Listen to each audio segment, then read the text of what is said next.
شهباز شریف بجټ پیش کولو نه پس یو ډیر غټ اعلان کړی دی، خو بل طرف ته بلاول بوټو د بجټ پیش کېدو نه مخکې ناراضه شوی هم چې په 30 منټو کې د هغه ناراضګي محسن نقوي ختمه کړې ده او صحافیانو د بلاول بوټو د پیپل پارټۍ په ناراضګۍ باندې خنداګانې هم کړې دي، لکه چې ستا څنګه خندا څنګه رستا خفګانو چې له بلا 30 منټو د پاره ته د حکومت نه ناراضه شو، واپس په 30 منټو کې دننه ته رضا شوي.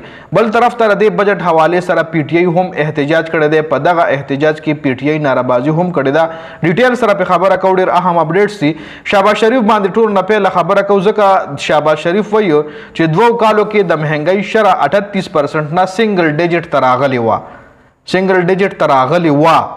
مطلب دا دی چې 10% نه 38% نه د مهنګۍ شرح د مونږ په حکومت کې 10% نه راښکته شوې، چونکې دا دروغ دي. خو اوس مهنګۍ ځکه زیاته شوې ده چې په عرب ملکونو کې جنگ دی، هلته کشیدګي ده، نو د هغې په وجه پاکستان کې مهنګۍ زیاته شوې ده. چونکې وایي ما په خپل دور حکومت کې 38% نه د مهنګۍ شرح 10% نه راښکته کړې وه، چونکې دا دروغ دي. د عمران خان په دور کې د مهنګۍ شرح 12% وه، 12% و د عمران خان په دور کې، و د حکومت کې د مهنګۍ د شرح 38-40% ته رسیدلې ده. لکه دومره مهنګۍ د دوی په حکومت کې په پاکستان کې راغلې ده. جی خبل طرف ته بلاول بوټو د بجټ پیش کېدو نه مخکې خفه شوی و. بلاول بوټو ویلو چې په ګلګت بلتستان کې چې کوم الیکشن کو هغه کې تاسو موږ سره داندلي کړي حکومت ته وي او تاسو زموږ منډیټ پټ کړی دی، زموږ اوټونه مو پټ کړي دي، چې بیا 30 منټو کې دننه بلاول بوټو واپس خوشاله شو ځکه محسن نقوي ورسره ملاقات او کوس په ملاقات کې لیدې کې مطلب سبا دور کړي، سبا محسن نقوي ورته سناسه منلی، سبا بلاول بوټو منلی وي، نو بلاول بوټو یې رضا کړی دی.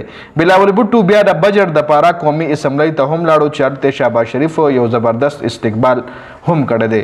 بل بجټ حواله سره پی ټی آی خو وی چې کله عمران خان په دې بجټ کې د هغه سره رضا شامل نه شوه، نو موږ دا بجټ نه منو و دې خلاف موږ احتجاج کوو. نو پی ټی آی هم پرون احتجاج کړی دی، قومي اسمبلی مخې پی ټی آی بھرپور احتجاج کړی دی. پی ټی آی په دغه احتجاج کې ناربازي هم کړې ده، چور آیا دینا علاوه ایک ریاست 2 دستور نامنظور داسې قسم ناربازي د پی ټی آی چې کوم لیډرشپ دی ای کړې وه د بجټ خلاف. بجټ کې چې کوم مطلب څه بجټ پیش کړل شو په هغې باندې پی ټی آی خوشحاله نه ده. او بل د کمال خبره دا وره چې دا 5م بجټ ته چې شهباز شریف حکومت دا بجټ پیش کړي، یعنی 5م بجټ ته ده د دوی د حکومت. او شهباز شریف وایي چې دا بجټ ما په خپله تیار کړی دی او په دې بجټ کې ما د غریب عوامو ډېر زیات خیال ساتلی دی. دا بجټ چې کوم دی د غریب عوامو فرینډلی بجټ دی، چونکې دې کې هیڅ قسم فرینډلی د غریب عوامو نشته دی. تنخواګانې هم ډېر کم تعداد کې زیاتې شوي دي او مزید مهنګۍ چې کومه ده هغه په پاکستان باندې را روانه ده. نو په دې ویډیو کې د اهم معلوماتو د ویډیو کتلو زیاته مننه. والسلام.